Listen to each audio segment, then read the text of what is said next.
Hello, and welcome to a new episode of the Burning Question series by Fantasy Football Scout. In this series, Pras and I, Sonaldo, talk about the key hot topics for the week. Pras, my co-host, welcome. How are you doing? I'm very well, thank you. Good to be back. Good to be back after a botched free hit. I think you and I both were on it. And we don't reflect too much on what happened last week, but I think it could have gone a lot better. But moving on to things that we're going to cover today, which is obviously looking into the future, we're very delighted to have Zhou from who everyone knows, who is on FPL Twitter. I mean, the guy is super friendly. He's following everyone, linked to everyone, part of the community. So we're delighted to have you on, Zhou. Do you want to quickly introduce yourself to the listeners, and we can then go with the agenda? Yep. Thank you, Pras. Thank you, Andy, for inviting me to this show as a guest. I've been following the show as well, and I know you guys on FPL Twitter. My name is Zhou. I'm from Malaysia, partly also feature a few times as a guest on the FPL Expectations channel. If I think some of you might know that. But definitely not as popular as this show. But we still make do with what we have. No, it's great. What's the Twitter handle for the show for everyone? FPL Expectations. So EXPECT and then Asians. ASIANS. Asians. Excellent. So yeah. Yeah, I appreciate that. And Zhou is probably one of the most friendliest guys in the Twitter community. So you guys are too kind. No. When I first began my journey as well, I remember speaking with you, DMing with you, and you've been so kind. So I'm sure your DMs are open for whether it be FPL advice or anything about life. So guys, do reach out to Zhou on Twitter. He's such a great guy. And quick question before we move on. How long have you been playing FPL, and kind of maybe your history of FPL quickly? Okay. I actually started, I think, when I was in secondary school. So secondary school, I think it's like 20 years ago. Wow. I started with Yahoo Fantasy. I'm not sure who else plays Yahoo Fantasy. I think we're similar ages. Yeah, it's like so detailed. Even taking corners, even taking shots on targets. You have points. Then after that, I moved to the official FPL. The official FPL game. I think if I'm not mistaken, looking back at my history, I think I started probably like 2008. So how many years is that now? 14 years. So yeah. I mean, I initially I'm just playing with friends, mini leagues. I've no idea of the FPL community, and I don't remember looking at the overall ranks as well. Just trying to beat my friends. But surprisingly, we are pretty competitive. My ranks when I try to win my friends ain't too bad either. So, yep. Fantastic. Yeah. So welcome. Yeah, we're very, very excited to have you. And one of the reasons why, and it is, yes, Harry, pronounced Zhou. I actually knew about this previous to going live a couple minutes ago. So dangerous territory there, as I get so much slack for my pronunciations, as you know, Pras. So good to have you, Zhou. And Zhou, by the way, is on Wildcard28, which is one of the reasons why we're very excited to have you on, because it is a very popular topic. Today, what we're going to go through for the listeners is one, big picture. So again, as we always do, look at the helicopter view, wildcard and free hit options moving forward. 2, we're going to look at players to target for double game week 28. And then personally, I wanted to do a Chelsea deep dive and a Southampton deep dive. Hopefully I don't butcher it, but with the help of Pras and Zhou, we'll get into that. And then the remainder 50% of the show, and hopefully a good chunk of it, will be on Wildcard 28 pros and cons. And then we'll look at 2 of Zhou's drafts for the Wildcard 28 before we briefly look at Pras and I's buzz team. So that's kind of the agenda we have here. Thank you guys for joining us again and your continuous support. So Again, Lego Mane providing us with great visuals. Pras, what do we have here and the state of play in Gameweek 28? Yeah, so I think what I wanted to talk about here is just for people who have chips left. What do we know now?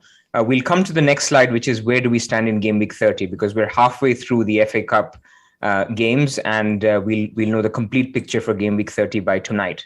The positive thing for FPLers, not for Spurs fans, is that they lost to Middlesbrough yesterday, which basically means that there'll be a fourth fixture. But I'll talk about Gameweek 30 in a second. What we know about the horizon is, obviously, we have a big double game week coming up in 28. We have a big double game week coming up in 29. We have the blank game week in 30. And then the picture for 31 to 38 is still as we knew it, which is essentially game week 33 is going to be a big double, could be a blank, and game week 36 and 37 will be the big doubles, 36 being the bigger one. So that still remains the same. I think one interesting point of where we sit is right now in game week 28, some of the teams that double are also the teams that play in 30. But these are also the teams that are less exciting. So, and I include in this Wolves, Aston Villa, Leeds. So these are decent teams, but not great teams. So if you were to load up on these teams, like some of us did in Wildcard 26, you get a lot of doublers in 28, you get players in 30, but the issue is that you don't have a great team from 31 and beyond. You have to kind of transition them out. If you were to load up on players on 29, these are the better teams. So you have the Liverpool double, you have the Spurs double, the Arsenal double, but then most of them blank, except for Arsenal, most of them blank in 30. Now, this may change if Spurs have a game. And these are the players that you want going forward as well. So if you're looking to load up on 29 players, you may have to free hit in 30. That's basically the dynamics right now in terms of how people are thinking about it. Everything can be navigated chipless, of course, as we saw with the free hit this week. Not everything plays out how you plan. But that's the way I'm thinking about it. If you're going hard on 28, you're probably solving 30. If you're going hard on 29, you're probably solving your team for the longer term. So let's go to the next slide, Sonaldo, which is what do we think about Game Week 30 right now? Where do we stand? Yep. So after the games yesterday, where Man City won, Palace won, and Spurs lost, what you have is the Man City versus Brighton game is confirmed blank. I mean, we knew this. Man City would progress. It was a very strong team they put out. The Palace game was actually pretty close between Stoke, and ultimately they did prevail. So the Newcastle Palace game is also now a blank. So at this stage, we have 3 guaranteed games. This hasn't changed from last week, which is Wolves Leeds, Arsenal Aston Villa, and Leicester Brentford. Now, going into tonight, you have the Norwich Liverpool game. So now, if as we expect, Liverpool beat Norwich, then the Manchester United Liverpool game, which is at the bottom of this, will be a blank as well. If Chelsea beat who are Chelsea playing? Luton. If Chelsea beat Luton, then the Norwich v Chelsea game will also be a blank in Game Week 30. That has an added point where the Norwich Chelsea game is actually being scheduled in 28 if that blank does happen. So the 28 blank will include a double will include a game for Chelsea playing Norwich and Burnley, I think, right? 28 is Chelsea and Burnley, correct. So therefore, what you have is there's a fourth game that we definitely know will happen. And that game is contingent on whatever happens between Southampton and West Ham tonight.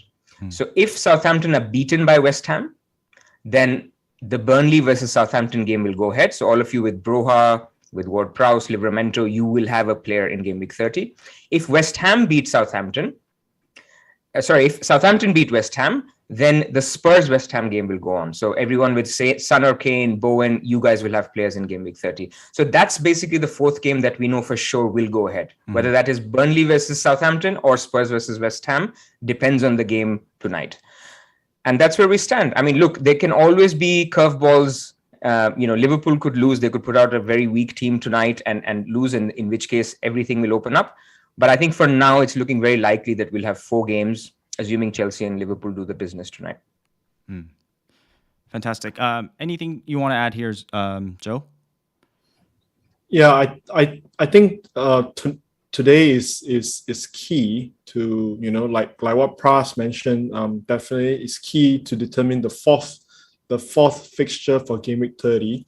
So, all whoever's, hold your transfers, whoever's on wildcard, yes, you can do unlimited transfers, but, you probably should set a few drafts in case Southampton gets a game on game week 30, or Spurs and West Ham Burnley and Southampton goes ahead in game week 30, or Spurs and West Ham goes ahead in game week 30. So, nothing set on stone until probably tomorrow. So, yep. What are you wishing for, Joe? Which team would you rather have playing in 30? If you look at Southampton, they have a double on game week 28, and they have a pretty decent game on game week 29 as well. And if they get if they get a game on game week 30, I think they would really be popular players, because firstly, I think they are very attractively priced. They are enablers in terms of in Livramento, in Broya. So I would prefer the Burnley Southampton game to go ahead, to be honest. This is just a personal view, because if you look at Spurs West Ham, I think some of us still has Bowen, but West Ham does not have a double. Spurs, yes, they do have a double, but Son and Kane are pretty expensive. You might go for Kulusevski, which is a really enticing pick. But I think maybe we'll talk about that later. So for me personally, I prefer the Burnley and Southampton match to go ahead. What about you, Sonaldo? Any personal preferences in terms of who you prefer for your team? Very interesting. For me, I don't care. No, really. Because yesterday Twitter was going off about Spurs lose, and then whatever happens in today's game, who's going to play in 30 and stuff. I don't think it really affects my plans, because I'm already dead set on a wild card in 31. So I would love to have the luxury of having a free hit for 33 or 36. But I think it just makes sense for me to attack 30 with a free hit and then navigate the rest of the season without any more chips besides wildcard in 31.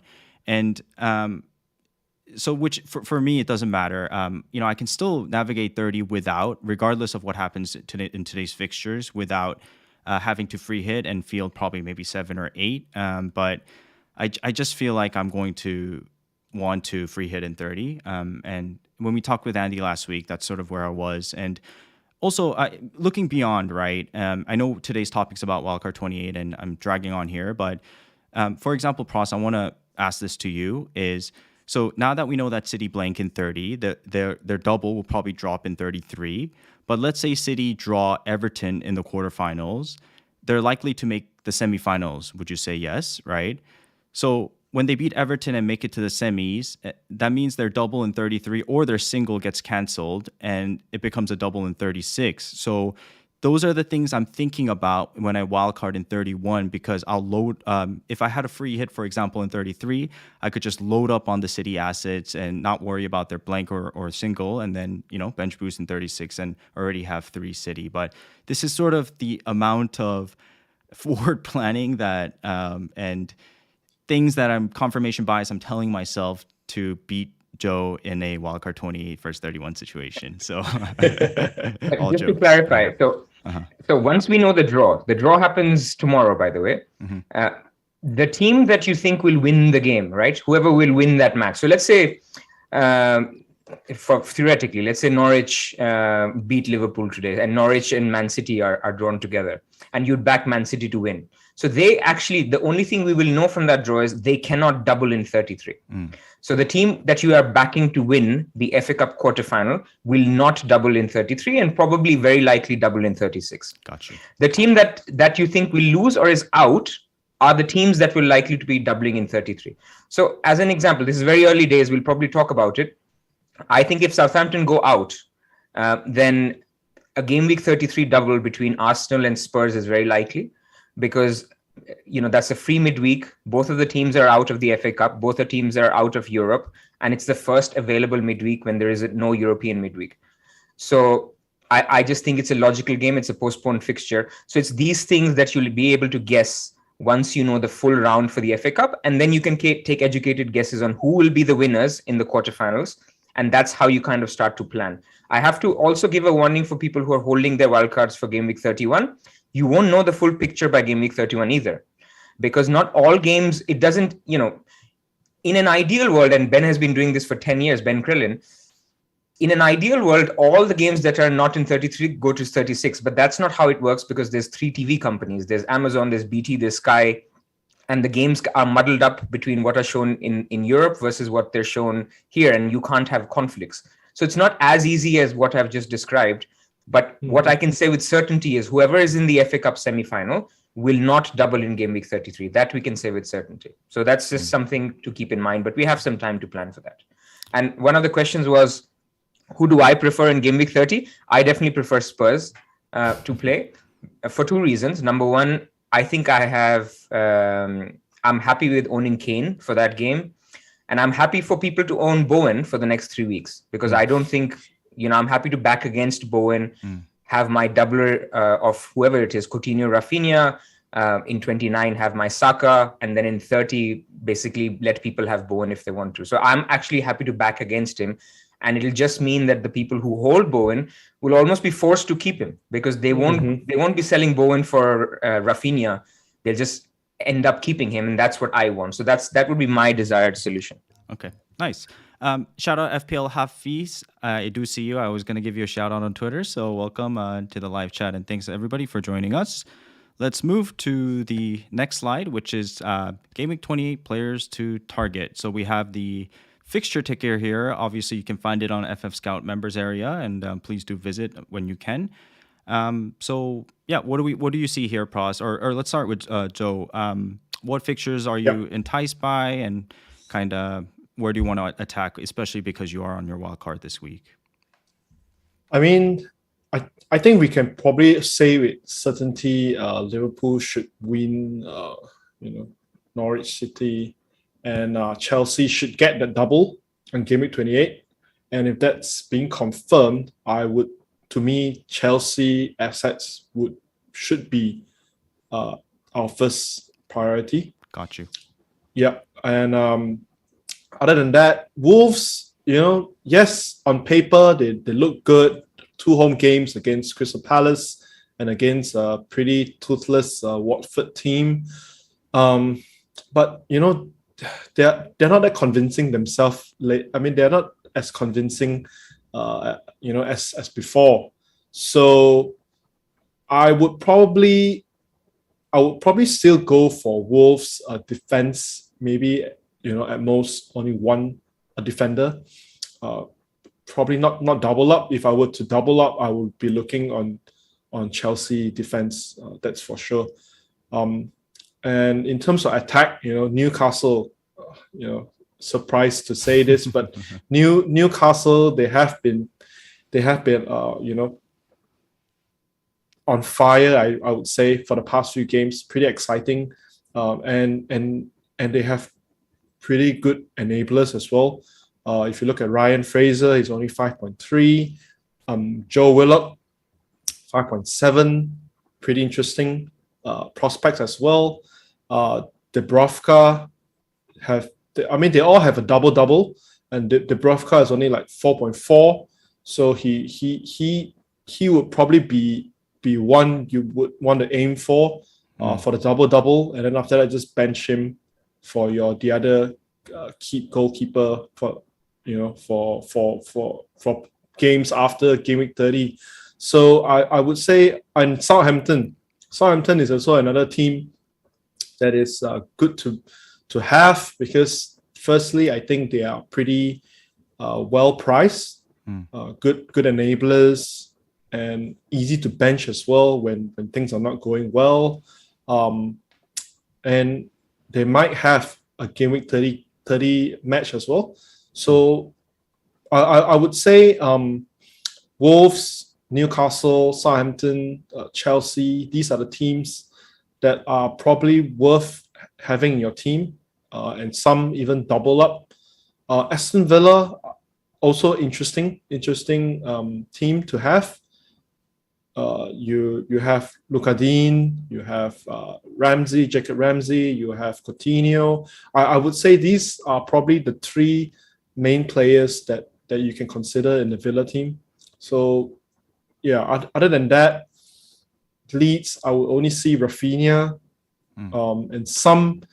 I see some mention Daniel James as well. It's also pretty interesting. Daniel James, very well priced and midfield position, but playing out of position at times. But for me, this Leeds team, we don't really know what to expect from the new manager. So I would probably only go for Rafinha. But other than that, yeah, I think that's pretty much it for me, to target for Gameweek 28 in terms of double Gameweek players. Well, very nicely summarized there. Pras, do you want to add to that, or should we go? No, I think with this one, it was mostly about the fixtures, and I think this clearly highlights that Wolves, Villa, and Newcastle's double is the most enticing. But now we've got two tables where we'll actually show that are they really the teams to target for Game Week 28, because what we've done is over the last 6 game weeks, we've compared attacking data and defensive data for all teams. And that's something that I wanted to spend a couple of minutes on once you have it up, Sonaldo. Yes, we have the attacking data for the last 6 game weeks for all teams. And you can see Southampton is right up there. So, go ahead, Pras. Yeah, so in the last 6 game weeks, for the listeners here, what we have is minutes per XG for all the teams. And as you'd expect, Liverpool, Manchester United is actually higher than Man City, which was surprising for me, but that's more fixture driven according to me. So there's Liverpool, Man United, Man City, Arsenal. Number 5 is Southampton. Number 6 is Newcastle. So, and number 7, Aston Villa. So between this, basically after your traditional top 4 teams, you have Southampton, Newcastle, and Villa. And I think this is where, if you were to target an attacker, this is where you would go. And Villa, interestingly, obviously changed shape in the last game. They moved to 2 up top, where both Danny Ings and Watkins played, and Coutinho just was the number 10. Now, I know there's been some discussion on Coutinho not being as involved, but I think from the eye test, he was looking decent. I don't think we can just give up and say all his numbers in the last 5 weeks have come from Leeds, so let's ignore Coutinho. I think he's a solid option. But if you're simply talking about teams, I think from an attacking point of view, Villa, Newcastle, and Southampton are good teams to target. And I don't know for the listeners and for you guys, I just need to change the perception on what I feel about Newcastle, because they have been obviously traditionally like a Burnley and on how we think about it, especially from an attacking point of view, right? I mean, when you have Steve Bruce as a manager, and you don't have the attacking talent that they now are getting to have, you just don't see them as potential options. But a lot of what we're going to discuss is so team dependent, right? I mean, if you're going to be free hitting in Game Week 30, then you shouldn't be loading up on a lot of these guys. You should basically be looking to maybe Newcastle instead of a Southampton. So that's the way people should think about it. Another interesting part about the attacking table is if you look at the 3rd worst attack in the last 6 game weeks, that's Wolves. So Jimenez was very popular on Wildcard last week. I have him. I don't feel great about it, because as a team, they haven't convinced. They haven't never been that attacking, but to Wolves' defense, they have played West Ham, Arsenal, Leicester, Tottenham, Arsenal in the last 5 games. So there is a little bit of a fixture element to it. But having watched them as well, they don't look as attacking. They don't look as threatening as they did at the beginning of the season when Traore was running, scaring people off, and you had decent amount of press and counter press and attack that you could see from the team. So that's one to caution you. 5th worst is Chelsea. Now, again, a caveat with Chelsea. Chelsea have had difficult fixtures. These are the last 6 games, and they've had about 2 blanks in the middle as well. This, by the way, accounts for the blanks. So these are purely the 6 games that they have played in the league. And then you have Leeds, which are also in the bottom half. As Joe mentioned, I think new manager bounce, things could change. And Rafinha is still Rafinha. The guy's on pens and set pieces. But basically, from a team perspective, this is what stood out to me, that if you marry the fixtures with the attacking form, I go back and I say maybe avoid Wolves, even though they're top of the ticker. Maybe go for the Villa and Newcastle assets, maybe the Southampton assets, because those are the guys who are showing attacking form in the last 6 weeks. So that's on attack. I don't know if any of you guys have anything to add before we go to defense. Oh, I think that's perfect summarized. Let's go to defense. Okay, so defense.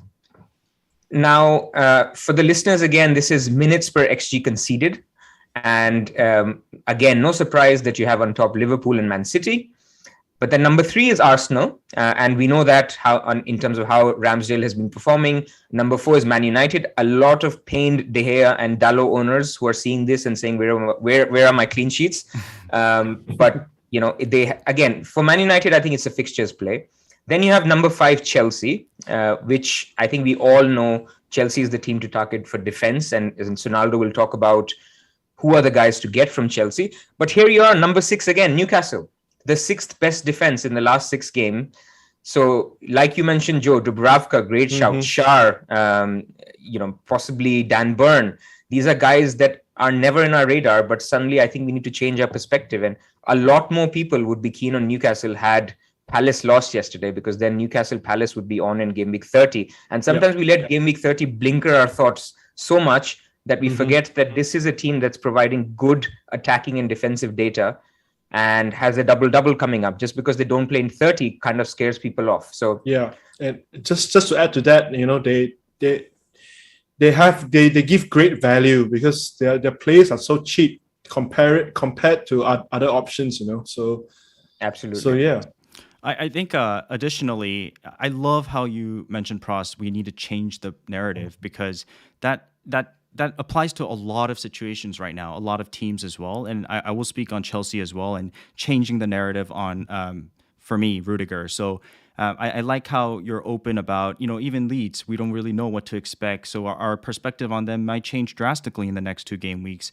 FPL is about adapting and looking forward, and yes, historical data and stats is important, but it's also important to see where you can attack the next 2 or 3 game weeks. So I like how you mentioned that. And on that note, you're mentioning a lot about Newcastle, Joe.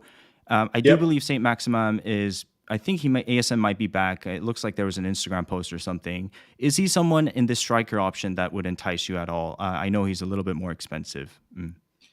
I mean, it really depends on how you approach Game Week 30. Like what Pras say, Game Week 30 do blind us at times, especially those who are on wildcards.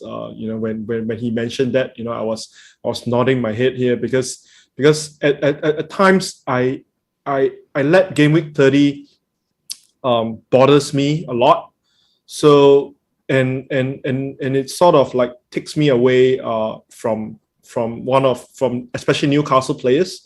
So if Saint Maximin is back, I think he would be a great shout. Probably even above Jimenez. And yeah, I mean he would maybe be a great second striker.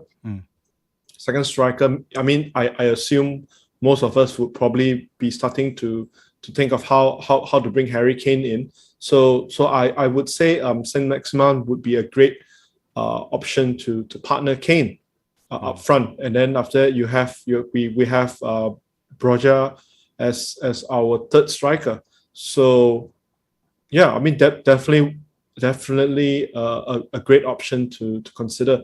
But whether he comes straight back into the team or they would slowly ease him back in, that remains to be seen, because I think they did pretty well without him for the past few matches. Yeah. So I mean, if I was a manager, I would probably try to ease him back in instead of putting him straight back in, because we know how he plays. Whenever he has the ball, he's so lively, magic, and somehow if players tries to tackle him and they don't get the ball, they might get him instead. So it might still be a risk in terms of the reoccurrence of injuries. So yeah, so I mean, since yes, he is missed, but not that much. So probably, I'm not sure, probably on the bench first, so yeah, that's something to consider as well. I think Prakash makes a good point in the chat. We're not over loving Newcastle here. It's just, it's a team that we're talking about because they've shown an uptick in form. I wouldn't recommend anyone to be tripling up on them or anything. I mean, maybe wildcarders may look at it as a bench boost opportunity in 29. That's a separate discussion. But it's just a team that is showing different signs to what we've seen in the past. So it's worth having a discussion on. And by the way, talking of different signs, if you look at the bottom of this table, I think seeing Leeds, Norwich, and Leicester is no surprise, which is basically, again, for the listeners, minutes per XG conceded. Leeds, Norwich, Leicester, I think we know are the teams to target. But look who's above that. It's Spurs. And the one above that is Wolves. So when we think of good defensive teams, we used to think of Wolves as being a good defense. I have double Wolves defense, and this is the reason why I'm not super confident. Again, going back to fixtures, they've not had the best fixtures that capture these 6. But even looking at them against West Ham, they conceded so many chances against Leicester, against Arsenal. These are good teams. So there's nothing wrong with backing them for a couple of clean sheets against, Crystal Palace and Watford. But I would be careful that Wolves' defensive data has dropped off a cliff with the tougher fixtures. And Spurs, even if they play in 30 and have a double in 29, just don't go near their defenders. Their wing backs may have some attacking potential, but they rotate a lot. And, the centre backs have little to no value in terms of attacking potential. And defensively, the data is telling you that just stay away. Pras, I know I think today's episode is going to be a little bit longer, guys, so bear with us. And I know we're supposed to try to do the Chelsea-Southampton portion by 40 minutes, but we're already at 32 minutes for the listeners. But I need to speak on Spurs because I want to kind of put some input here. Shakala makes a comment. Shakala Mecca Leka says, Spurs erratic results a concern. Kane and Son double up too risky. So I just want to quickly speak on Spurs. And Spurs, the last, let's say, 4 or 5 game weeks have been very, very erratic, right? They have 2 standout wins versus Man City and Leeds, and both were counterattacking, high-pressing teams that they countered against, right? And this is a very key point on a tweet I made about the Leeds game. I said, why is Son playing CDM? Why is Conte not pushing him up at all times? He should be highest up the pitch, always ready for the ball. And then I look back at the extended highlights and really tried to decipher the Spurs-Leeds game. And it was very similar to the game against Man City, but a little bit different in this way. In this game, Ayling was man-marking Son the entire time. So in the second half, Conte said, Son, go play center mid, move in, and see what happens. And you can see Ayling follow him all the way to the middle of the pitch. And so what that did was allow Kulusevski and Kane and others to run behind him. And so he was playing that dummy role. And then you'd see Kane do the same thing, but he usually does that. And then you'd see both of them play there. And what happens is, while Ayling is man-marking Son the entire time, I think it was, who's the center back for Leeds? Cole? Cole, right? I think it was Cole, but Cole was man-marking Kane the entire time. So Bielsa was playing this tactic of, remember, Pras, I always say, yeah, Leeds, Son's going to run behind. Bielsa tried to counter that by man-marking both Son and Kane, which is why we saw Son play so deep. But Bielsa does that as a general tactic, but you're right. Yeah. Okay, so general tactic, I didn't know that. But I guess in this game, from what I saw, it was that. But that counter was broken very early when Sessegnon made that run. And in that run, you can see both of them coming in deep and allowing that space to happen behind. So why I'm saying this is because I'm very concerned about Spurs. They do not know how to play against a team that doesn't press like Leeds and Man City. So I'm not convinced I would double up. I definitely would not double up. But for me, it's very hard to say who's better, Kane or Son. But Kane looks really in form here. So just quick thoughts there. For me, it's I'm quite clear. I don't know, Joe, what you think, but for me, Kane is better simply because there's 7 midfielders that we want, and we're struggling for any striker. So I'd rather keep the slot for I've not seen a single wildcarder who's gone Son over Kane, but you tell me, Joe. Me too. I think forwards we don't really have that many options. Clear good options. But yeah, I'm also struggling to fit the midfield on my wildcard drafts. So Kane. I mean, I've always have Kane in I think past few game weeks, like probably like 4 to 5 game weeks already. So definitely Kane is the premium striker to have in teams. Whereas Son, we in the midfield we already have Salah in there, and possibly most probably an Arsenal midfield, and we only have 3 slots left to try to fit in teams that double in either game week 28 or 29, or even have a match on game week 30. So it's pretty hard to fit another Spurs midfield in there. But that being said, That being said, if Spurs do get a match on game week 30, that narrative could change. Mm-hmm. Yeah, possibly. I don't think it's a question of who scores more, because I think Andy, you're right that Son could well outscore Kane, even though last Burning series we saw their stats and Kane is blowing Son out of the water in terms of recent stats. But again, that's not the point. Son always kind of outperforms his underlyings and can do well in any game. Yep. I just think it's an opportunity cost question on who, even though is Kane plus sacrificing and getting a cheaper midfield, and there's lots of cheap midfield options. There's Saka, Martinelli, there's Willock, the Villa guys, versus maybe a Son plus a Jimenez. Is that better? What are you going to do with that extra million in attack? There's nobody. So that's basically why it's an opportunity cost question on Son versus Kane, not really Son versus Kane on who's better, because that's not what we're comparing here. Yeah, if I'm going for someone, I'm going for Kane on the wildcard 28. So I do agree with both you guys here. Yep. Yeah. So before we move on, my last point here on the table was also Southampton. And Southampton is, let's see, the 8th worst, so 12th best, you can call it, defense. So it's not great. A lot of people in the Norwich match, people were on free hit. We were all rooting for Southampton against Norwich, and they played really well and basically got pulled into this thinking that Southampton defense is very, very good. Well, ultimately, they haven't kept many clean sheets over the last 6. I think this was the first, and the underlying data isn't that great. So I just wanted to point that out to people that just be careful. Southampton is a decent team. Their attack is decent, but the defense is actually just okay. So don't be spending extra money or extra budget. I think Livramento is fine, but that's, rotation risk aside on Livramento, I wouldn't really be putting money on a Kyle Walker-Peters in terms of a wild card, but we'll come to that. Yeah. And I actually do a sort of a light deep dive into Southampton. So over to you, Sonaldo, on the next section. Yes. Okay. So I spent all night trying to break down Chelsea, and I have like 3 pages. Have we lost Sonaldo? I think he's muted. Yep. Can you hear me? Yep. Yeah. Okay. Sorry, guys.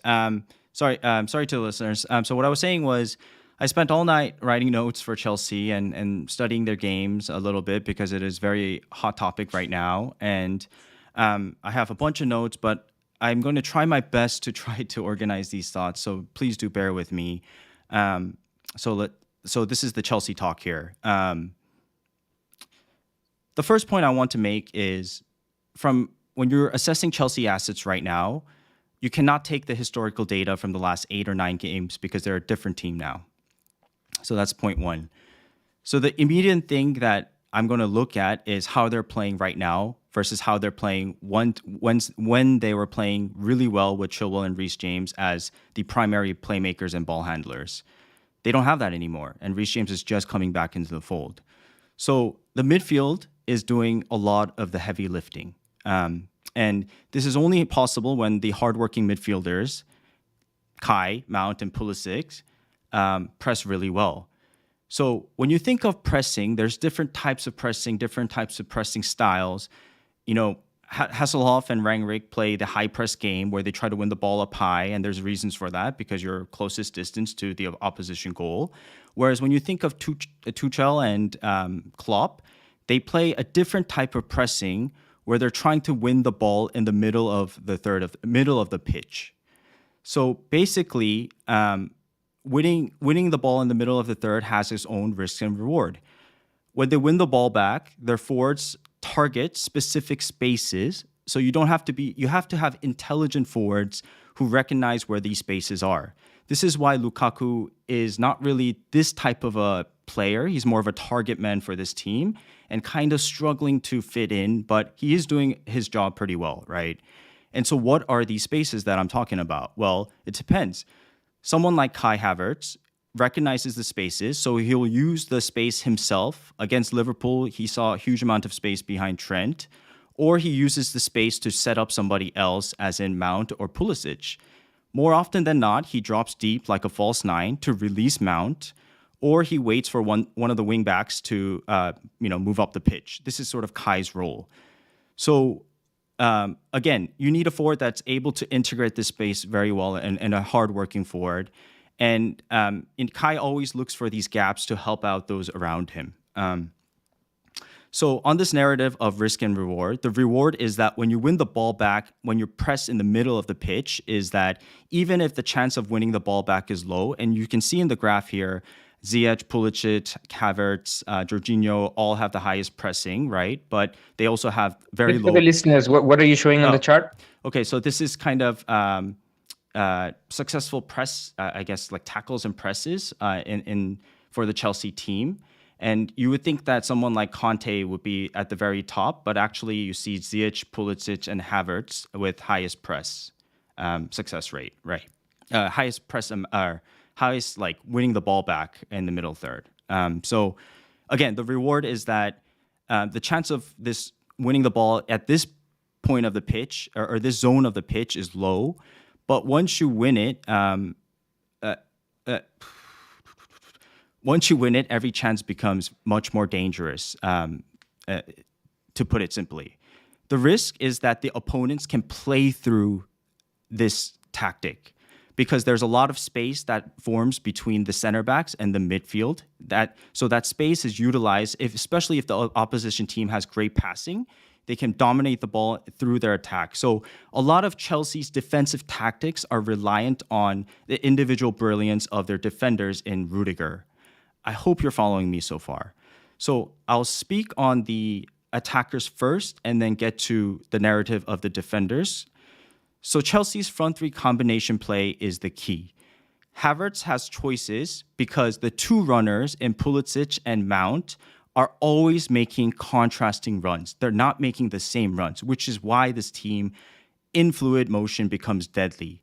So I have some freeze frame motions here. So before I go there, I want to show you this, right? So this is XG versus Crystal Palace. Chelsea's very high, but Crystal Palace is also very high. So this is the tactic I'm talking about. They allow the opposition to come to them, okay? And so this, for the listeners, is sort of at the bottom, the Crystal Palace versus Chelsea game. And you can see in this graph, I think it takes into account like big chances created, and a bunch of stats. And you can see how Crystal Palace also had a fair amount of chances throughout the game versus Chelsea, which shows kind of a balance, which is kind of proving the tactical, like, overall background that I'm trying to point out. Pras and Zhou, are you following me? Yeah, we are. Okay. We are. And I'm looking at Harry as well on his take. He's a Chelsea fan. Oh yeah. So this is just one opinion, guys. This is not. I'm not Thomas Tuchel. So yeah. So the freeze frames are here because I want to show you kind of what I mean by these combination plays. The three freeze frames I'm going to show you highlights that Chelsea are consistently using this plan A, and this plan A is working. And there's one playmaker and two guys making contrasting runs. So you see here, Kai Havertz has the ball, Pulisic making a run direct, and then Mount is opened up on the left. Another one is, I think it's Pulisic with the ball. Kai Havertz, again, intelligent run. He's keeping very close to Kai Havertz on purpose to bring all the defenders squished up, allowing for Mount to create space and run in behind. Another freeze frame here.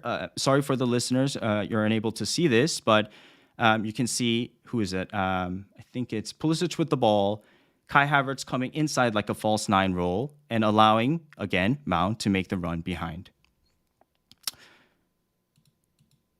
So all of this brings me to my point that I think that you can't go wrong with any of them.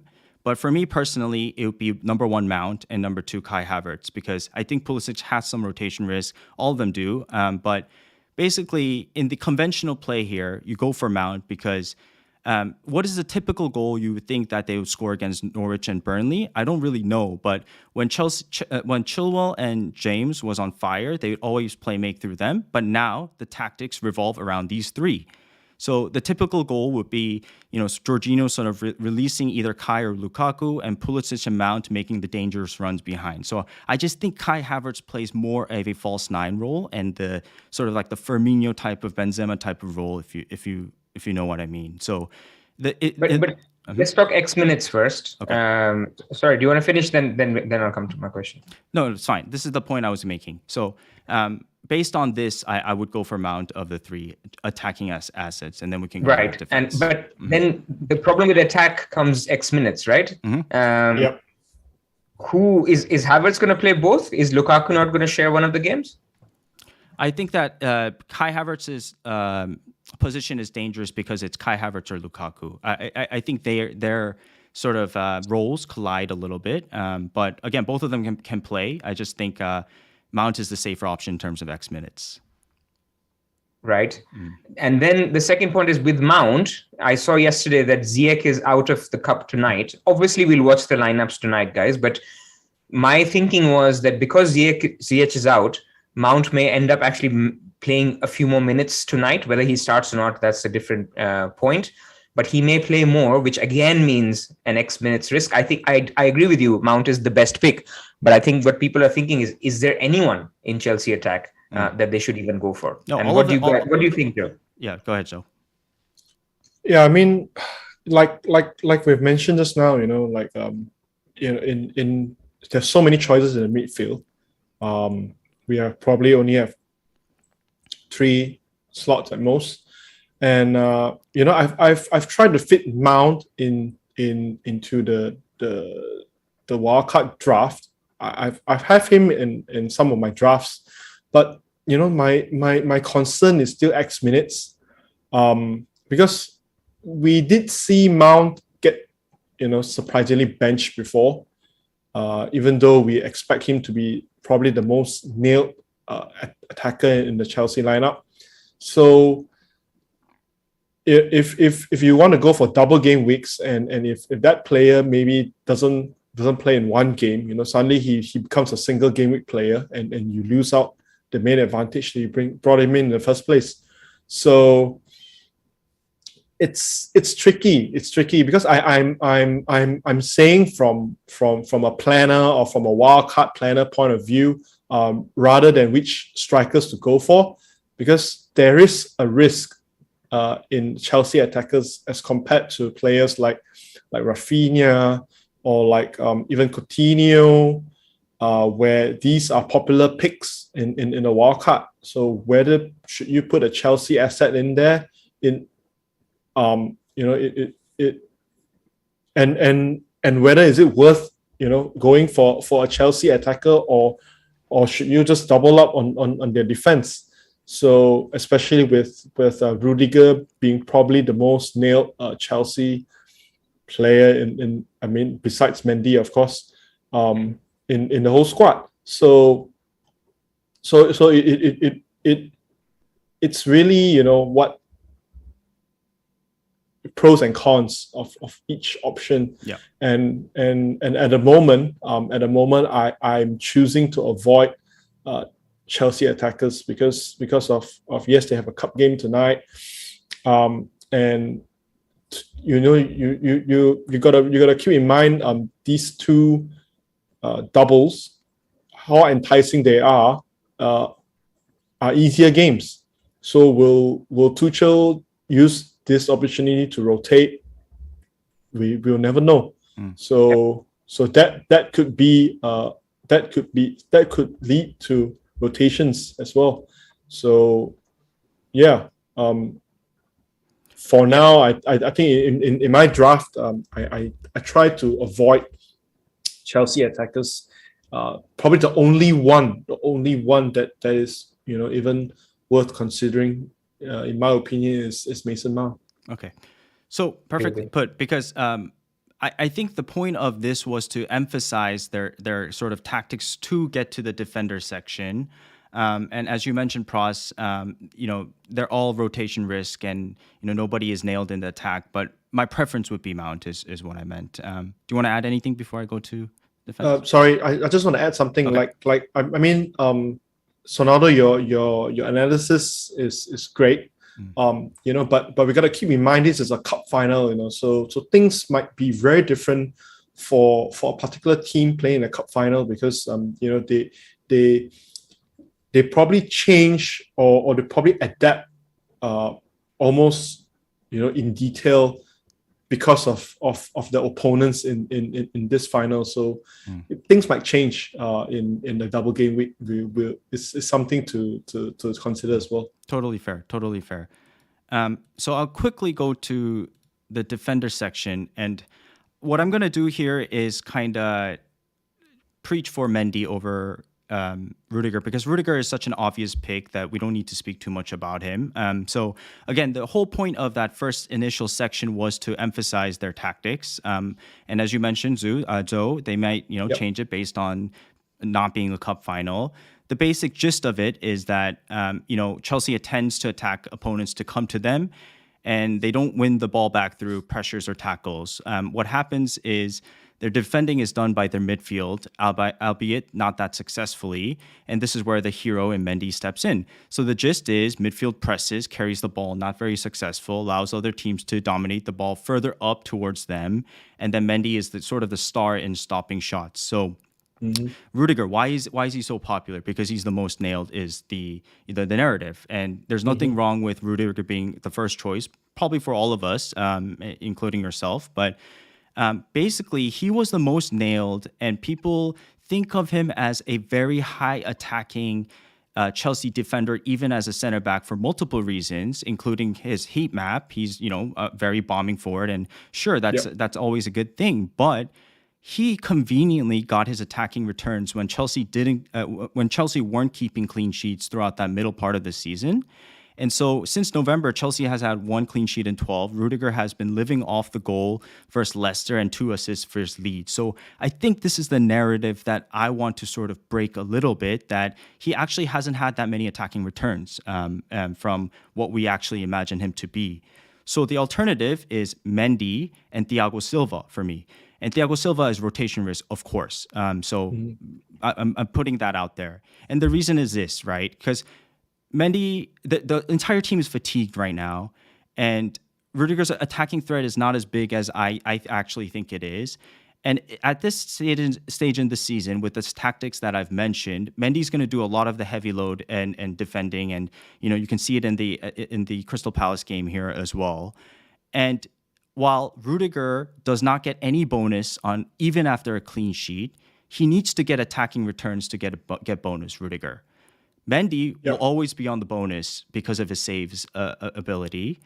And Thiago Silva actually has just as good attacking, if not better attacking threat than Rudiger. Thiago has had 4 attacking returns, basically match Rudiger, and is a bonus magnet. So even if both of them get clean sheets, it's usually Thiago who's going to get the bonuses. So I just want to give a different perspective on these Chelsea defensive assets, and not be so fixated on just Rudiger being the only option, because Mendy, I think, is a great option, especially because our defenses are so heavily loaded right now with great assets. So that's kind of the point I was making. And lastly, Reece James, this is his current game. He's coming back to form.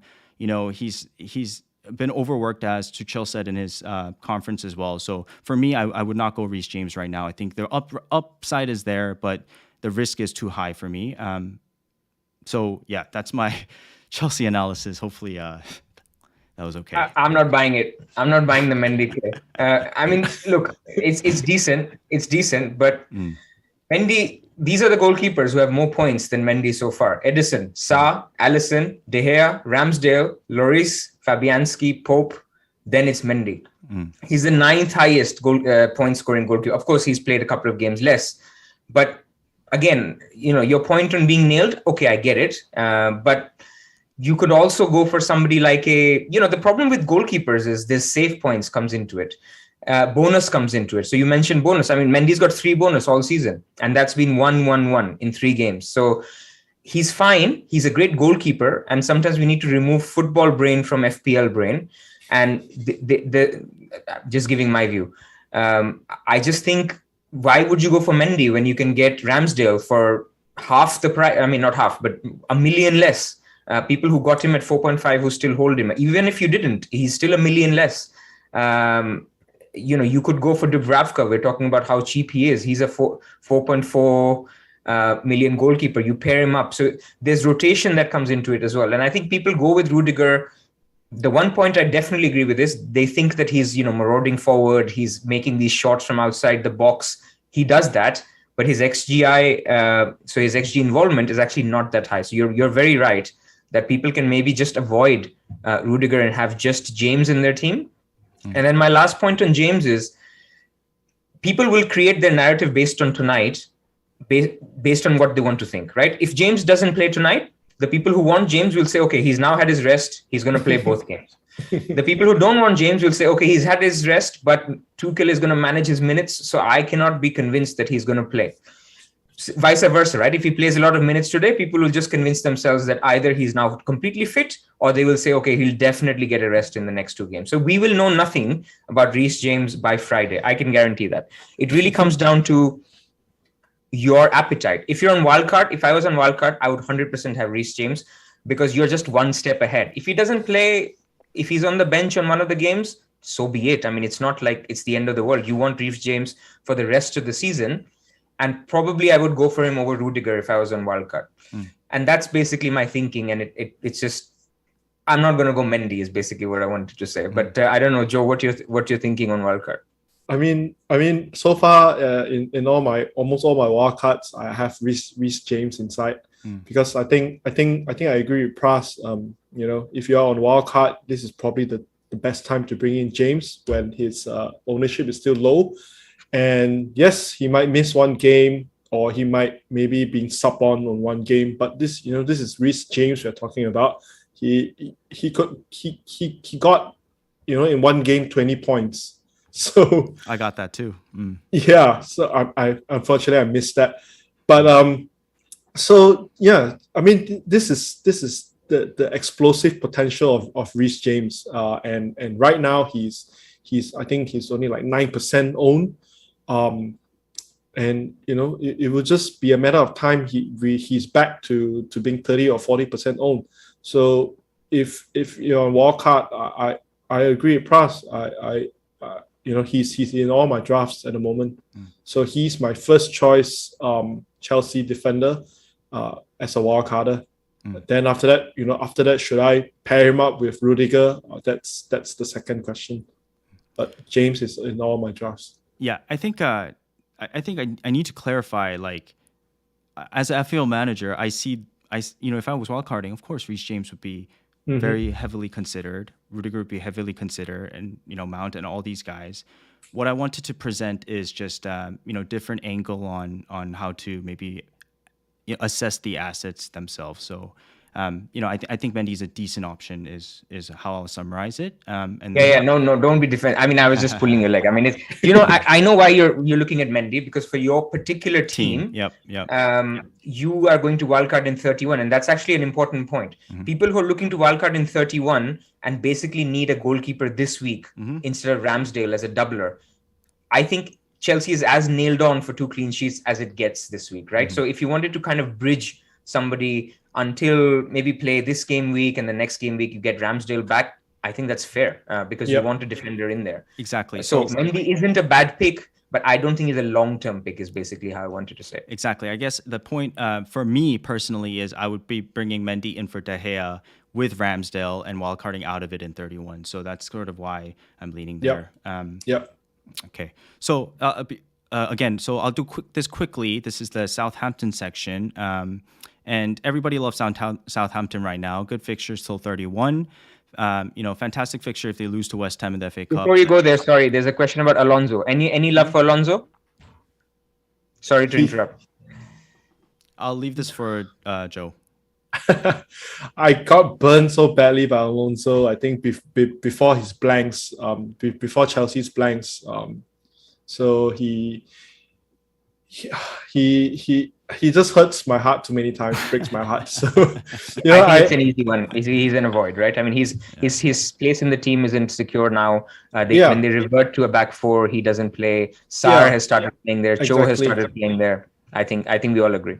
Yeah, because even Chilwell is not in. Alonso gets benched once in a while, and somehow when watching him, it's just a pain to watch. It's frustrating. The difference between Chilwell and Alonso is that first touch. Again, I'm getting into football again, but that's what makes Chilwell so technically gifted is he's able to create stuff from the first touch. Whereas Alonso, you can see the heavy touches and 1-2, and then turn the ball back, and it's annoying to watch. But I think we all agree we wouldn't go to Alonso, especially also he's rotation risk, right? People who hold him, by the way, if they've been very patient with him or had other problems during the blank game weeks and doubles, just play him. I think that's fine. He could do fine, but he's just not a buy. Yeah. Okay, so I'll do the Southampton real quickly. So for the listeners, I have the Southampton, so the overall expected goals attacking stats over the last 6 game weeks. And as we mentioned previously, Southampton is right up there. So fantastic attack. Since implementation of a new formation, 4-4-2, Adams and Broja supplemented by El Nusi and Armstrong. 3.09 XG versus Norwich, 2.73 XG versus Everton, 1.73 XG versus Tottenham. Only hiccup was a 0.68 XG versus Man United. The main difference between previously and now is that Tella and Redmond are wingers good at pressing wide areas, whereas Armstrong and El Nusi are capable of playing the inside forward central role. Livramento returns from injury helps build width compared to KWP on the right and Perud on the left. KWP on the left and Livramento on the right is much stronger, as we saw in the last game. You can see their dominance. Even after, so I'll show, for the listeners, you cannot see this, but again, this is sort of comparing matches, and I highlighted the orange portions because they got what that shows that even after they score, there's barely any fragile periods. They just continue to attack basically, right? So Southampton's strengths are that they have long spells of possession without losing the ball due to pressing focus on disrupting passes rather than winning the ball up high, another form of pressing. And tackles are low, but pressures are high in the middle and final third. Armstrong had 10 in the final third, 8 in the middle, and in the middle third. In possession, Southampton have a lot of the ball in the final third because of the overloads happening. So, to summarize, for me, the current beneficiaries are KWP's number 1. If Armstrong swaps left flank to El Nusi central, then KWP becomes very close to the byline by default. Broja, yes, the narrative and hindsight is that we should jump off him. He's not been returning this and that, but at his price point and enabler price point, I still prefer him over Che Adams. And he's not part of the link-up play, but he offers a direct passing option for KWP, Armstrong, and Nusi. And he has a tendency to just shoot on instinct, right? And if you watch this last game, Broja had many opportunities where they could have fed him the ball, but they just didn't feed him the ball. And Che Adams was more involved this game, so I think Broja is a perfectly fine pick. And lastly, I will say this: I would back Southampton over Aston Villa. And Villa have a tendency to sit back and soak pressure when they can't dominate the ball, if you watch the Brighton and Newcastle game. And KWP is possibly worth a single Southampton defensive spot or a double up even, because because of his attacking, involvement right now in Southampton's attacking play. So that's kind of where I'm at with Southampton. I would love to know both your thoughts. Joe, why don't you go first in terms of how you're thinking about that on wildcard? Yeah, I mean, I have Livramento ever since when he's 4.0, so I'm definitely keeping him. But glad he's back, and glad he's been doing so well ever since he's back. Got 12 points, and last game I think he got like 8 points. So I think Southampton, with their fixtures looking pretty good over the next few game weeks. I think it's turning for them, and Shea Adams, getting back in form at the right time, and Broja, I don't think he's that type of striker where you just give him half chances, he can do something out of it. Yep. So he I don't think he's a player where like Adam Armstrong, you need a lot of chances to actually score a goal. So and at 5.5 million, like what you said, Sonaldo, he's a great enabler. Even if he doesn't, even if you bench him, you probably wouldn't feel as bad as other strikers. But I think he should be, especially if you're on wildcard, he should be in that team because he's a great enabler at that price, and possibly one of their better strikers at the moment. Yeah. But like I said, in terms of midfield, the slots are so limited. Although there is James Ward-Prowse, and Stuart Armstrong. Even I heard some to pun on El Yunusi, but personally I wouldn't go to their midfields because of the limited slots. But strikers, I even my current draft, I even double up on with Adams. I love that. So yeah, so I think with their fixtures looking good, and the team as a whole coming to form, as well as the individual players, and if they get the game week 30 match, I think even triple up is a good shot. Nice. Pras, who would your 3 picks be, I guess? I wouldn't pick 3 from Southampton. I sorry, you go first, Joe. Oh, sorry. I thought Sonaldo was directing the question to me. No, go for it. So right now you said you have Adams, Broja, and Livramento, right? Yeah. So my issue with Livramento is only Perot. I don't know when he's back now. I personally think, and speaking to a few fans, that he'll probably keep the place. But one thing we forget is when it's a double game week, right? Then even if your first choice, you can still miss out because there's an element of you're at risk. If there's a guy who's been playing well at your position, I would just, if I had a choice, for example, if I was on free hit 28, I would not go Livramento simply because, like many people avoided Livramento last week. When you have somebody who is competing with you, it's just, you just never know because of the small space between the games. So that's my issue. Walker-Peters, I mentioned, I think the Southampton defensive data isn't great, but the attacking data and how Walker-Peters is involved in attack, I think could be worth it. I personally wouldn't go there. So for me, given how well the attack is done, it would definitely be Broja plus another midfielder or Adams. Adams has looked very good as well. And it's simply, I would vote for Adams only because of scarcity value again. I don't know if Saint Maximin is injured or still not fully back, who the third striker is after Kane. So I can see a lot of wildcarders going Broja and Adams with the view to shift Adams later to somebody else once another option emerges. So that's, I think, that would be my play personally. It's very interesting. We'll move on to the next topic. But for me, I have King and Dennis this game week. And as a non-wildcarder, I'm trying to move King on possibly. And I'm looking at the likes of even Che Adams over Broja. So a lot of debating going on in my head. So let's move on to the next slide. Pras, please do kind of walk us through what you have here for a wildcard 20 pros and cons. So before I go there, as Andy mentioned, if you want to spot somebody who's still holding on to their wildcard, you have to find King and Dennis in their front line. That's how you find out if the person is playing wildcard or not. Oh, God. So wildcard 28. So that's one core part of the discussion.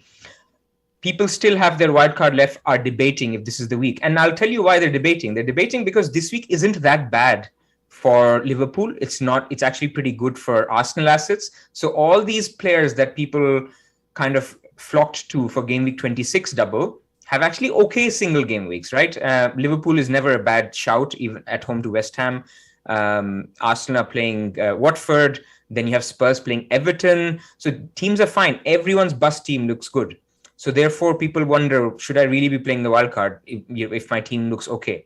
So we thought we'll do a quick table on what you should be thinking about when you consider a wildcard in 28. So firstly, in terms of the pros, by tonight and certainly after tomorrow, once you have the draw for the quarterfinal of the FA Cup, you'll have a complete picture of game week 30. You will know whether it's Kane or Broja who's playing. You will know if Salah is actually playing, if there's an upset tonight.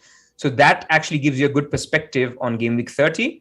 And it gives you some prediction for game week 33. Like we mentioned, I think earlier, if Liverpool is playing a very easy team, you know that Liverpool won't double in 33. So it's things like that people can consider. For example, whoever's playing Middlesbrough, not to bring Middlesbrough down, they've already taken out Man United and Tottenham. But whoever draws Middlesbrough, you know that they'll probably win that and have a FA Cup semi-final in game week 33.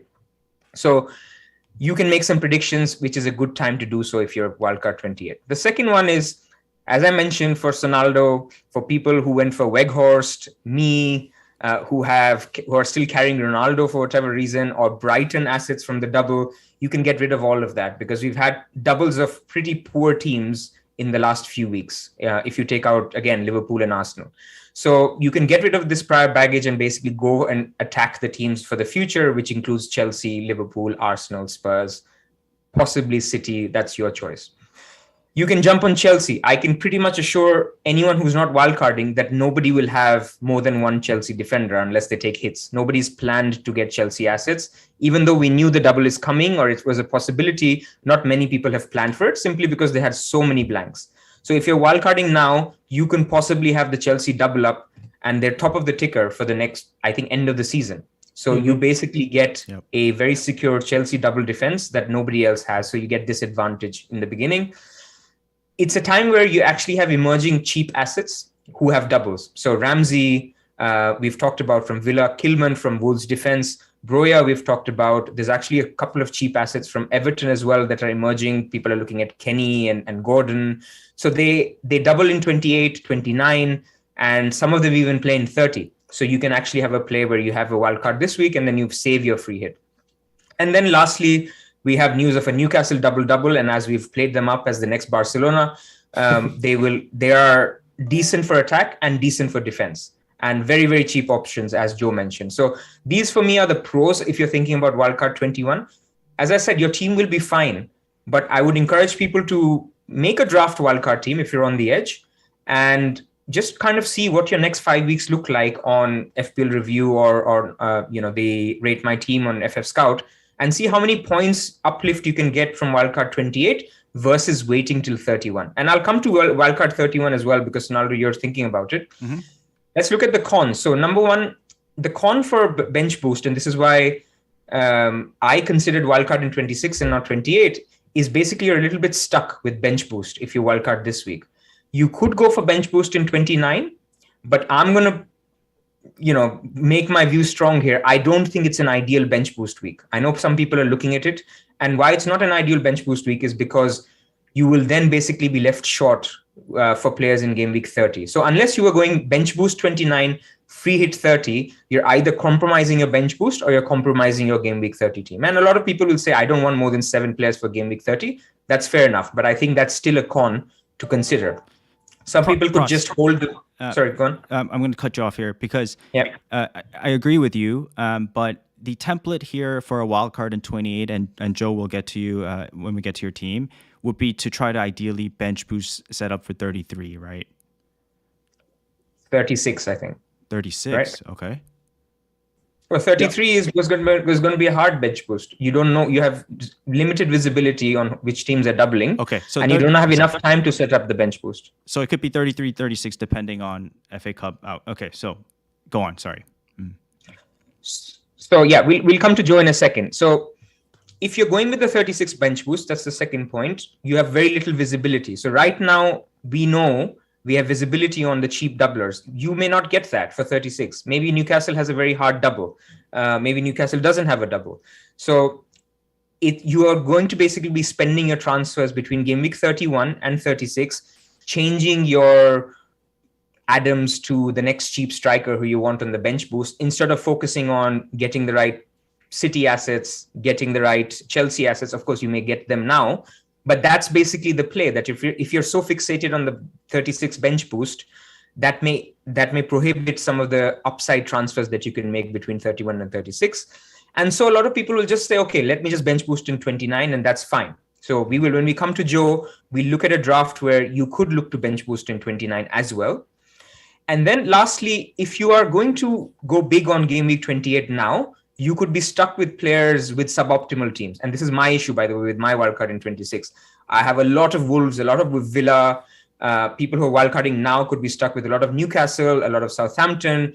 Now, these are doing fine now, but the problem with these mid-table teams is they look fine at one point, and then another week they just look terrible. And then they could have a run of 5 games where they look terrible.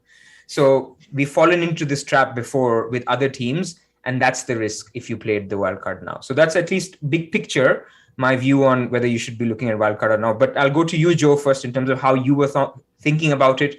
Does some of this resonate with your thought process? Yeah, definitely. The cons that you mentioned, especially stuck with mid-table teams. I'm looking at my draft right now, and I have to agree with you, Pras.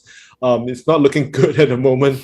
But I think the reason why I wildcard on Game Week 28 is because I didn't. Firstly, it's because I had Dennis and King, and also on the other hand, I didn't play my free hit on Game Week 27. So basically, I sold players like I sold Salah on Game Week 27 to bring in, unfortunately, to bring in Mahrez.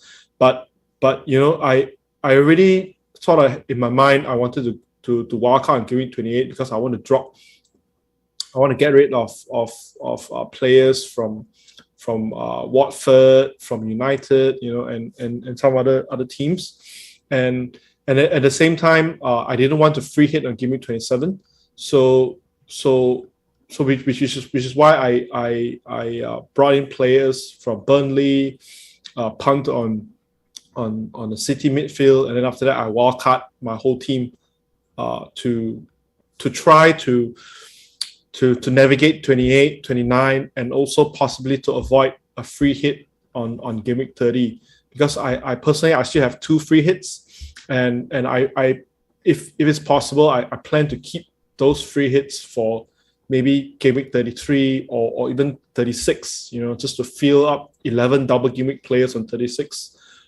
with a free hit. So these are my thought process. Why I wildcard, because if I want to navigate 28, 29, and possibly 30 without free hit, I don't think it's possible without a wildcard, because it's just too many things happening concurrently, or just one game week after another. We just don't have enough free transfers to navigate through them all. So which is why I decided to wildcard on Game Week 28.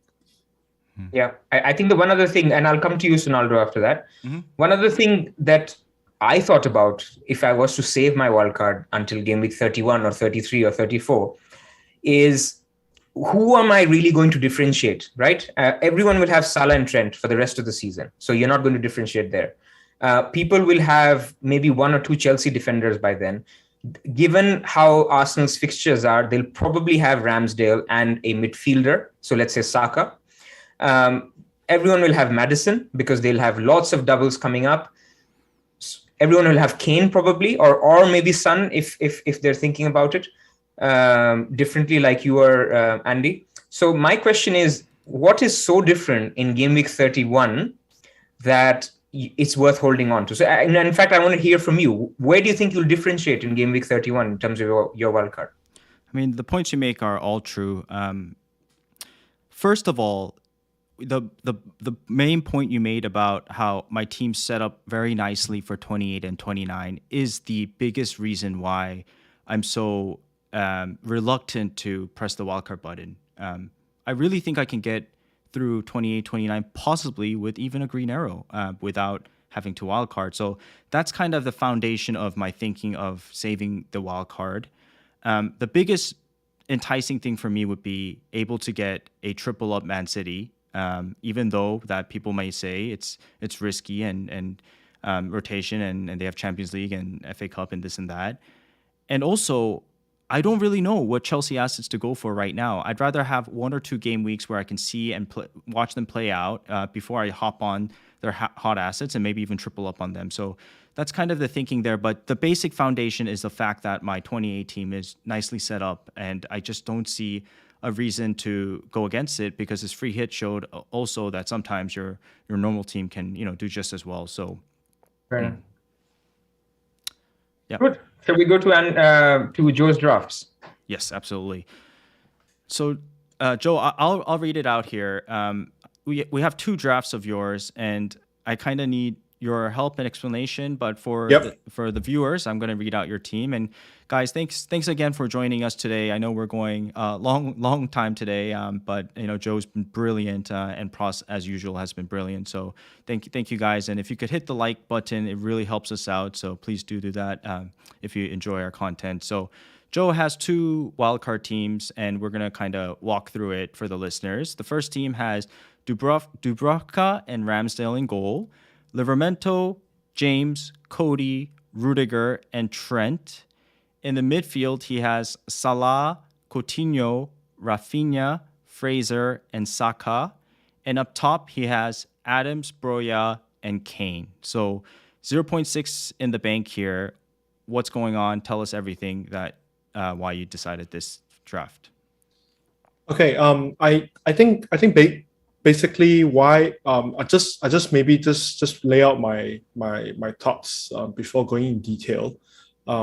Definitely, I want to capitalize on Game Week 28 to have as many double Game Week players as possible, and also to look at Game Week 29 to have maybe like 7 to 8 double Game Week players, and bench boosts, because I think we have like for example Southampton, they do have a pretty good decent single game week on Game Week 29, Chelsea as well, Wolves as well, and also, if I'm not mistaken, Leeds as well. So which is why my thought process is to bench boost on Game Week 29, and then after that on Game Week 30 maybe just put on at least 8 players, or even maybe considering taking a hit to have 9. Depending on which teams gets to go through. So looking at this current team, I think Dubravka and Ramsdale, they rotate really well, not just over these 3 game weeks, but also after that. Dubravka 4.4, he's a good price, to bench if you need Ramsdale to play. And Everton have a double. Not Everton. Newcastle have a double, and also on Game Week 29, if I wish to bench boost, both Dubravka and Ramsdale would have double game weeks. So that's my first thought of why I bring in Dubravka, because I think Newcastle, they are also a team that rides on form. So at the moment they look pretty decent, and also their fixtures are quite decent as well. On my defense, I double up on Chelsea assets. I think that's probably we've already gone through that just now. So I have James and Rudiger on my double on my team, because I feel if you wildcard in, like what Pras said, like probably one of the advantages as a wildcarder is that you can double up on Chelsea assets, because if their double game week is confirmed, I think most of teams with free transfer will most probably consider bringing a Chelsea asset in. So as a wildcarder, if we double up, it would be an advantage as well, because both fixtures against Burnley and Norwich, it screams clean sheets. So it would be a great differential. Right. Yeah. And you're moving quick on the template as well, right? Because you have the advantage of double Chelsea, and possibly Adams and Broya is ahead of the template as well by getting 2. Yep. So exactly. What's the bench this week, Joe? Because this team is very bench boostable. I know you can't bench boost this week, but you're gonna have massive points on the bench. Yeah, exactly. So I'm looking right now. This draft is definitely not 100% final yet.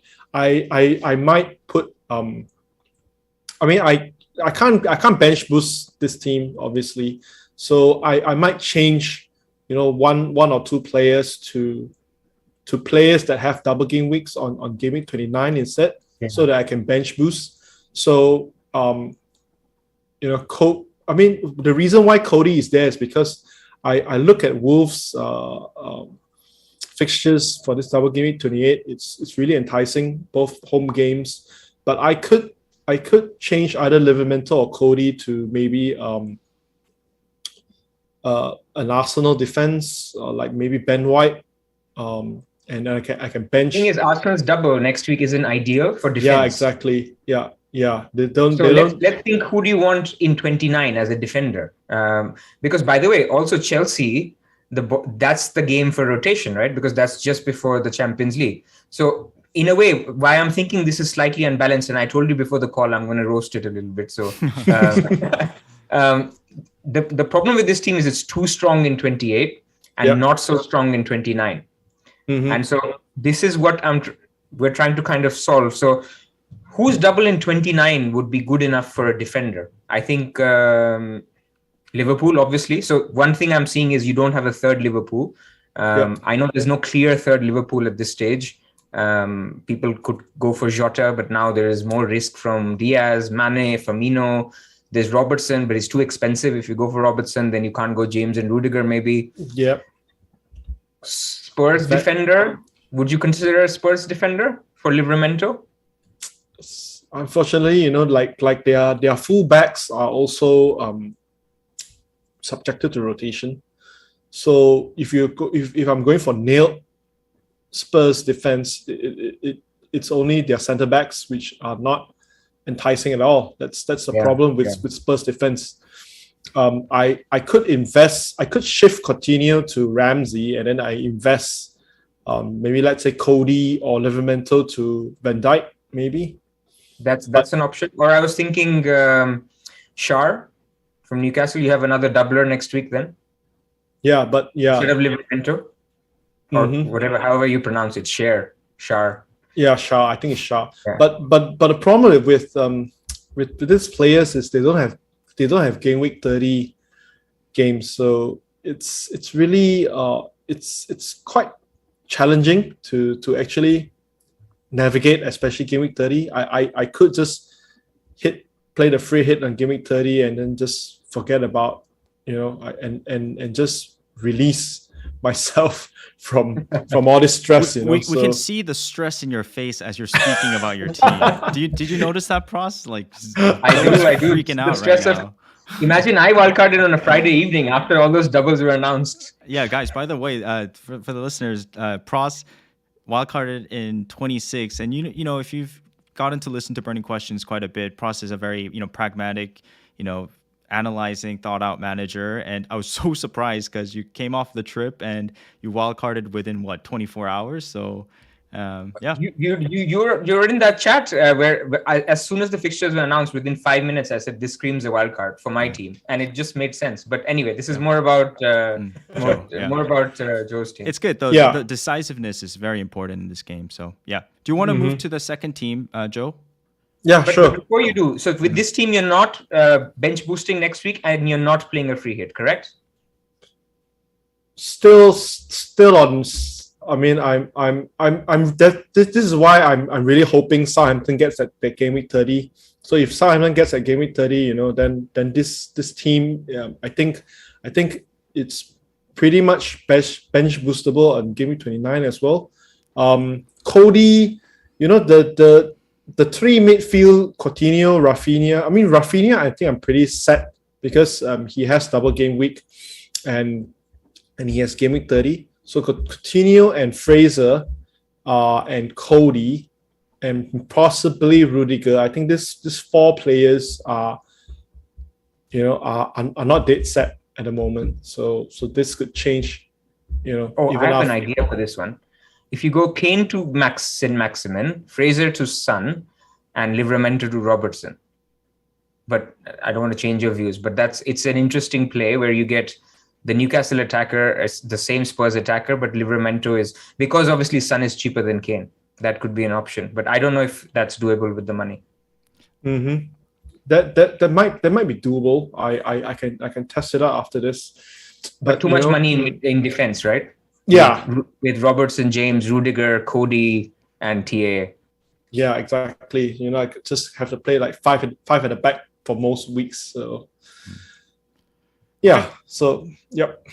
Let's move to your next team. And again, for the podcast listeners, I'll read out Zhou's FPL, ZhouFPL on Twitter, his second wildcard 28 draft. And he has the same keepers, Dubravka and Ramsdale. In the defense, he has Livramento, James, Cody, and yes, the chat has been going nuts, Cancelo and Trent. So no double defense here. And then in the midfield, we have Salah, Ramsey, Rafinha, Kulu, Saka.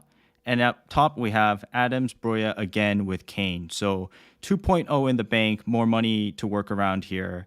I like this a lot, but tell us what you're thinking here and what the difference is between the first and second. Yeah, I think basically, if you look at the defense, the difference is double Chelsea defense is not here. Cancelo, I think it's a debate whether to keep any City assets or especially Cancelo in the wild card, because Cancelo, he has been great all season. He has been looking so lively, taking shots. Not just creating chances. He's everywhere for City, and most importantly, he is as nailed as Edison. So Cancelo, but the problem with Cancelo is, at least it's a problem for me. It's because I think his effective ownership is so high where you can't really gain much from him. It's just like Trent and possibly Salah in the next few game weeks. Just leave them there, and whether they blank or they return, it doesn't really make much of a difference in terms of overall rankings. So it's a bit, I would say it's a bit stale in a sense, where these players are there, but they don't really make a difference in your team. So which is why I switch up a bit, like to sell Cancelo and to bring in Rudiger, but I would say this current team is more stable at its core, as compared to the team just now, and in terms of in the midfield, why I put Kulusevski is because he has been looking really, really good, I think, against Leeds especially. I think Sonaldo, you mentioned it just now, where when Son pulls Ayling in, it was Kulusevski that has the chances to cut in, and to shoot on sight. And I think his shooting ability is based on what I see in that match is really good, especially when he cuts from the left. Some even say it's like Robin-ish. So he's an exciting player to own, and only on 6 million, and really low in terms of ownership. And I mean, I think he based on how he's been playing so far, I think he should be. Personally, I think he should be nailed, at least for the next few games, and especially if Spurs gets a game week 30, I think he comes into play for most teams. And Ramsey, why I put Ramsey in instead of Coutinho, because I think firstly he's nailed, and he somehow has that ability to cut in and to take shots as well. Especially if Coutinho has to sit back a little bit. But another thing is because he's also a great enabler. Price really cheap, even at 4.8. He's easily, you can easily bench him, and he has a game week 30. So this is my thought process on this team. Kulusevski is just, I just put him there because he looks exciting to own, as a player. Whether will I continue keeping him in that team? I might have to think twice, think even more, especially after the cup games. I think it's whether to have him or a Newcastle double. So if Spurs get the game week 30, I think his prospects definitely increases, because they get the same amount of fixtures over the next 3 game weeks as a Newcastle. Right, as compared to a Newcastle player. Yeah. So I don't know what you think, Sonaldo, about Cancelo. Firstly, my views, I wouldn't have it if it was my thing. So I'm just going through defense and attack, and it's simply that Robertson is right there. He's going to have a double, and this week, are you going to play him, for example? Would Cancelo be in your starting 11 in this week? Because you have Cody doubling, James doubling, Livramento doubling, TA doubling. Who's actually on your bench? Kulusevski, Saka. Probably a 4. I can probably play a 4-3-3. Yeah, so then Cancelo misses out, right? Because the others are doubling in your backline this week. I think Cancelo this week's match is also a bit challenging. I think because they're playing against United, and that's not a challenge. We'll never know. Sometimes United can surprise people in derby matches. So I agree. So this is where I'm going with it. Where if you're not going to play Cancelo this week, and then Robertson is doubling next week, and then Cancelo blanks the next week, why would you not go with Robertson in the beginning? So that's at least my first point of thinking. My second point of thinking is, in both your drafts, you have 3 Southampton players, which is fine. We've seen from the data that they're doing very well. But because you're not committing to a bench boost, you're going to be carrying these 3 Southampton players into a potential bench boost in 36. Now, the only reason you have the 3 Southampton players is because you're assuming that they're out of the FA Cup. So they have a game in game week 30. If they're out of the FA Cup, then I don't know what is the possibility of a double in 33. They might be, they might not be. So you're basically saying these 3 players I'm going to carry till game week 36 for my bench boost. And so it basically kind of will hamstring your forward line, where you cannot make any forward transfers because you have to bench boost in 36. This is what the reason I'm talking about is so that people get this thinking of, I think the number one thing they need to nail down is, am I going to commit to a bench boost in 29? Am I going to commit to a free hit in 30? And if it's not the case, then it's a tricky play on how do you balance it out. Maybe then going 2 Southampton forwards isn't the play, because you You don't want to be stuck with that front line forever just because you have the bench boost hanging over your head. just my few thoughts on this draft. I think Kulusevski is a great call, especially for the double. We were all expecting him to miss out to Mora for minutes because Conte before was saying, they might share. He's new to the league, but he's looked really good. So I think for 6 million, it's a steal in that attack where most people will have Son or Kane. So you basically have zero effective ownership. So if you have Kulusevski, that could be actually quite shrewd. Yeah. What do you think, Andy? I don't think I would go with Cancelo in a wild card. I agree with you. I'm very surprised you're not tripling up on Liverpool. I'm very surprised you wouldn't double up on Chelsea because those two, look, we're playing the most unpredictable game in a unpredictable sport. And the most predictable teams are the best teams in the league. And when you have a wild card advantage, you want to maximize those assets. So with a Liverpool doubling in 29 and your opportunity to jump on those Chelsea assets real quick right now while we wait, while us non-wildcarders or previous wildcarders have to, wait and look for those transfers, I would definitely take that risk. I love the Kulu shout. I think he's nailed. I think I was too quick to judge him before he came to the Premier League because I thought he was too slow for the Premier League. But he offers such a different type of asset to Conte.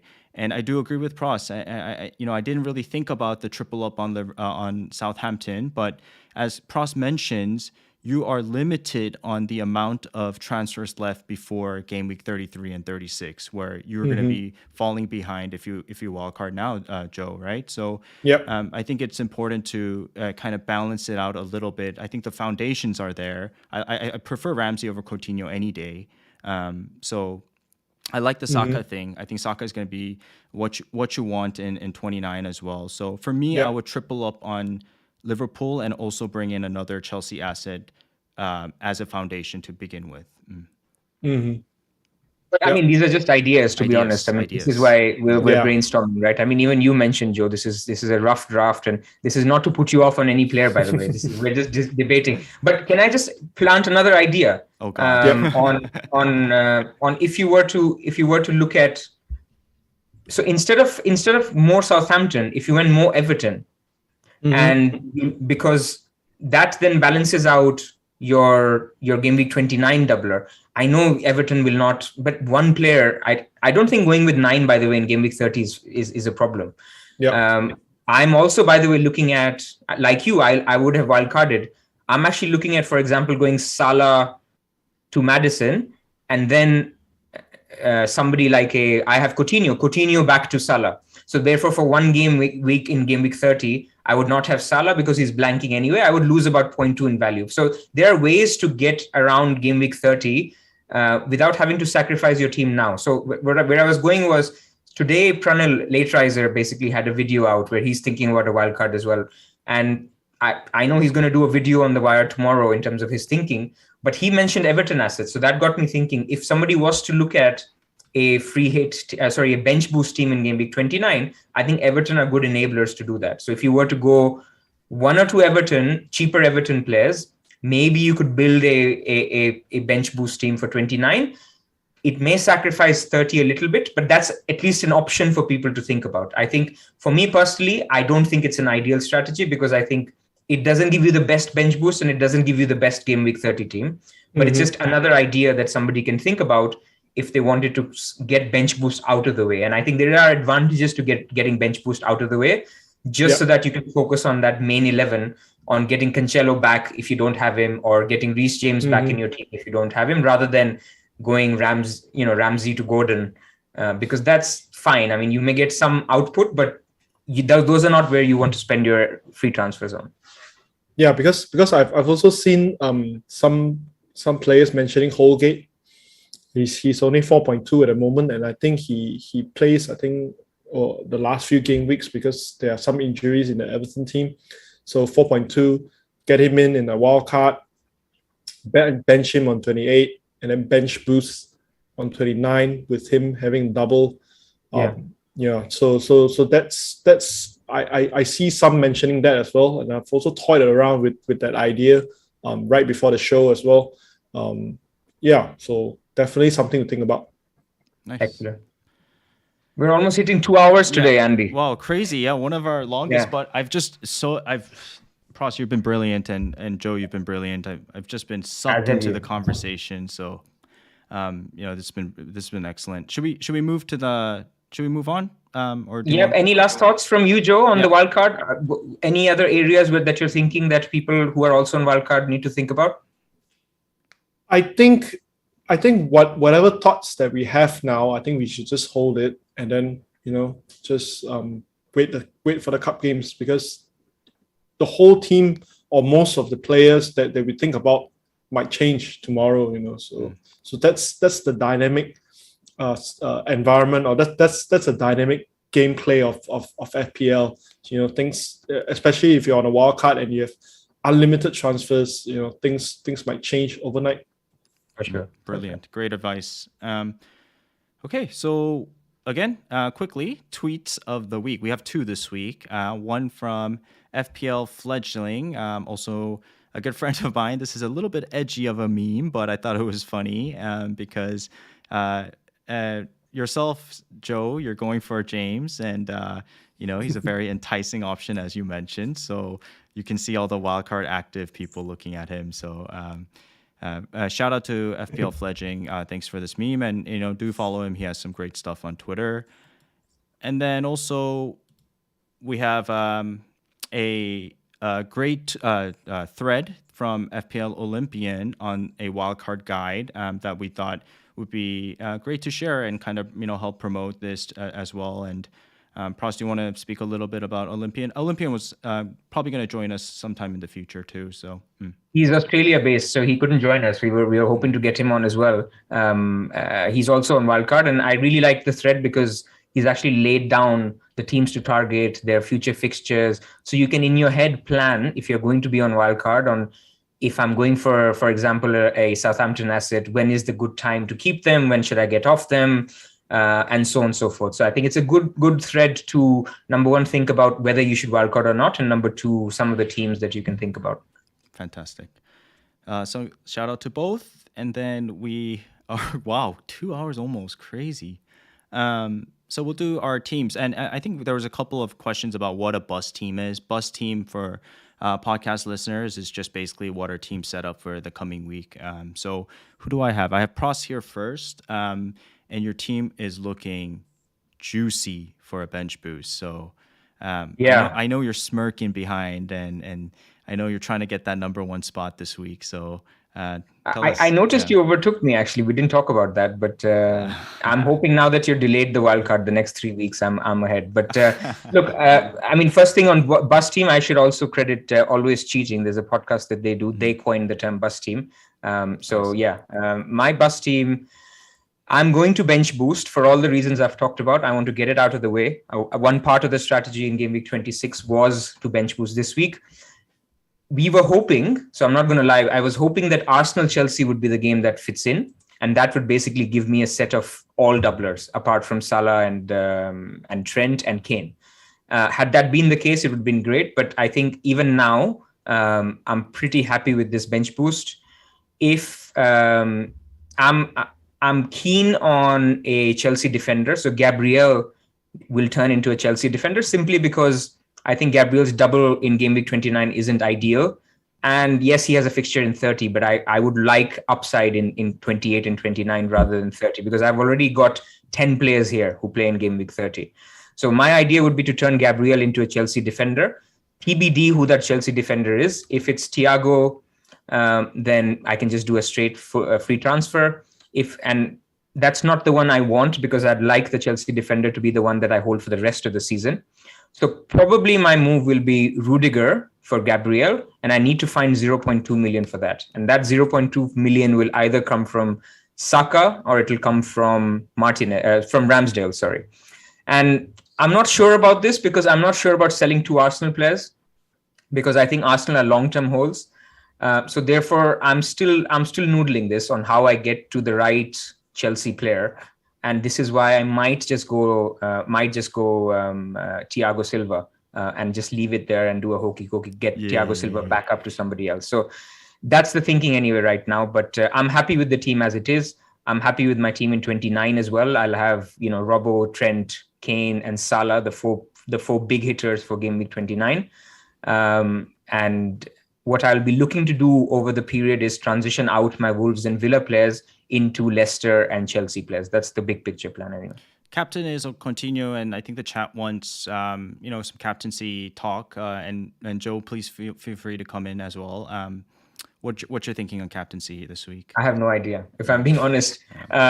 Same here. Look, I like Coutinho. I like Broja. I like Rafinha. I probably even like Rudiger if I went for him, but it's a little bit boring. I like a Wolves defender shout, but it's putting me off the Wolves numbers more recently. So it's going to come down to what the expected clean sheet odds are, what other stuff is. But right now, my first instinct was Coutinho, so that's why it's there for the moment. Zhou, how about you? Captaincy. Yeah, I mean, that's the burning question. I think many. After an hour and 50 minutes, now let's get to the burning question. But I think many in chat are asking that. It's like that's the most obvious burning question. But it's there isn't really a standout, to be honest. Yeah.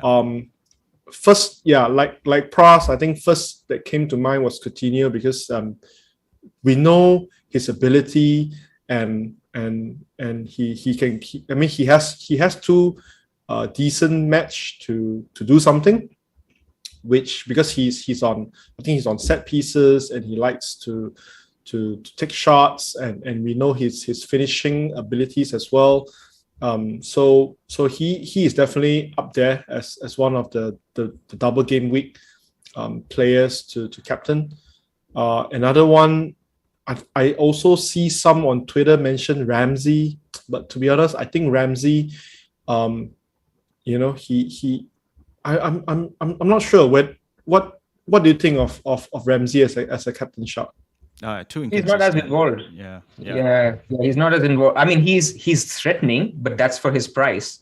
I don't think he's. I mean, if you were going there, I'd rather go Coutinho. By the way, people are asking if Havertz or Mount are good shouts. If they miss out tonight, then I think they're decent. It's not a bad shout at all.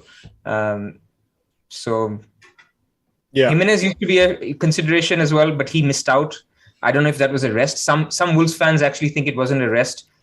He will be a rotation risk, so that's put me off Jimenez as well.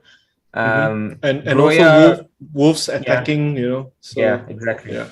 Exactly. One thing I would like to mention about captaincy this week is it's going to be spread out and there's going to be a lot of different captaincy options. So the one that you nail is great and you're going to rise a lot of rank. But if you get it wrong, I don't think it'll affect you as much as like a wow to 140% EO. So maybe it's a week to be a little bit more trusting your gut and being a little bit more daring in terms of captaincy. So I mean, frankly, if I was to choose now, I would go Rudiger if I had him, because you just get a floor of about 10 points because one clean sheet and 2 appearances. So that's not a bad thing, and he could just kind of eke out 2 clean sheets as well. So I would be happy with that actually, because I'm not expecting Coutinho, Jimenez, Rafinha, Broja to get more than 10, 12 points over the double anyway. So that for me, I would probably go Rudiger if I had him.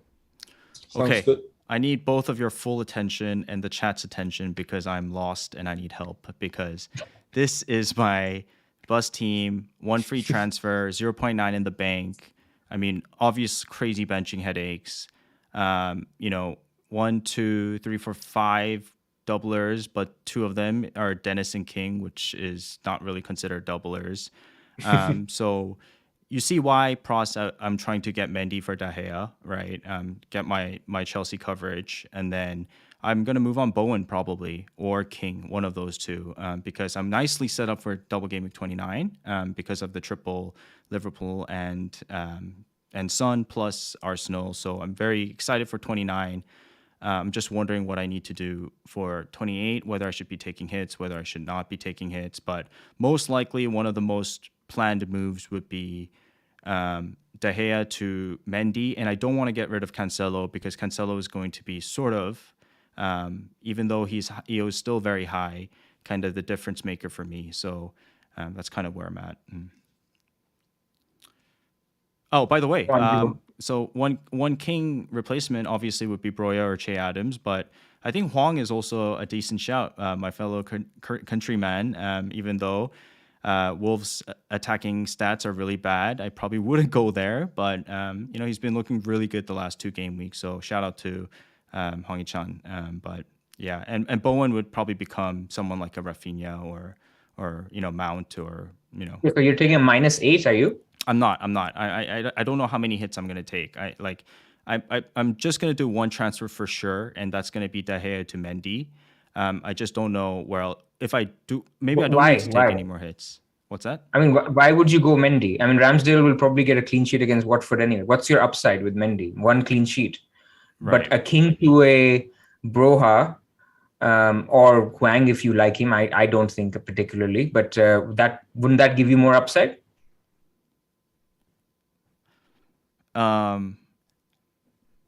If you were not to take a hit, is basically what I'm saying. Because if you get Mendy, then you're benching Ramsdale, right? Well, okay, so I'm so hesitant to move on King and Dennis. This is a victory for everyone who is wildcarded. That people who are not wildcarding are hesitant to move off King and Dennis, and hopefully others are similar for Weghorst, Tarkowski. Yeah. Me, me is injured. Exactly. So that's music to our ears. Okay, so you're hesitant to move off Dennis to King. If I do move someone on, it's King. So yeah, I mean I could do Cancelo to Rudiger. The options are all on the table. I could do Bowen to somebody. I'm going to keep the rest of the guys, and King would be the one that goes for me. So Bernardo Santos says King to Saint Maximin, who doubles. Yeah. I like that. I like that a lot. That's not bad. Yeah. So good luck to me.